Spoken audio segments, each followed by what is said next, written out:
Love Lesson 7, Reaching Through Fear. Dearest Prime Minister Harper, I've always loved Canada's tradition of multiculturalism, but I'm sad you fear it so much. What else propelled you to throw 87,317 migrants, including over 800 children, into prison without charges between 2006 and 2015? They thought they would love Canada. We all expected you to follow the UN Human Rights Committee's advice and limit their detainment while they secure their paperwork. Some of these non-criminal foreigners have been sitting in cold, windowless cells for 8 years or more for no reason. Surely you'd also feel safer and more appreciated if you followed the UN's medical support guidelines for those detainees with understandable mental health conditions. Did you know that many of those lovely, intelligent Philippine nurses hired here as temporary foreign workers have to work as child or pet caregivers, often for 12 to 16 hours daily, but receive pay for only 8 hours? Some are sexually abused but don't dare report it because they're afraid of being shipped home. Were you confused about love and respect when you encouraged rewriting the temporary foreign worker program last April so that Canada could kick out 70,000 workers on a whim? As a grandmother whose ancestors came from 8 different countries, I weep, especially for one migrant mom who gave birth in jail. Her 2-year-old son has been in prison his whole life.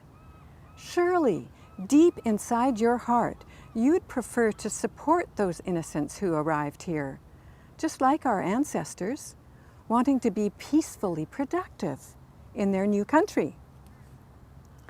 Vancouver's Sean Devlin recently tried to help you rethink Canada's overly tough stance, especially all that time-wasting, bureaucratic form-filling that's causing children to die. He stood near you in Surrey, his t-shirt quietly stating, "Alan should be here." The 3-year-old Syrian drowned because of Canada's deadly paperwork. In fear, you ordered the RCMP to arrest Sean. When you said you were trying to court youth, I thought you meant you wanted to have heart-to-heart talks with them, not send them to court. We'd all have loved you for honoring Sean's intelligence by talking with him. Sometimes you must feel exhausted by all the hard work being our Prime Minister. Please remember, acting from fear always costs much more.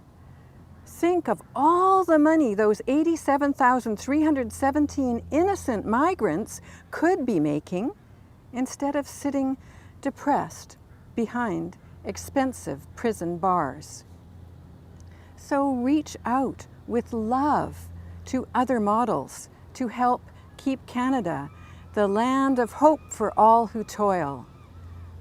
For example, the UK and Sweden have much more supportive immigration policies, and I'm sure they'd be happy to educate you.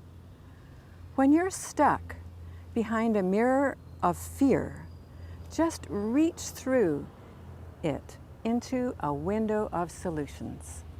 Lovingly, Robin.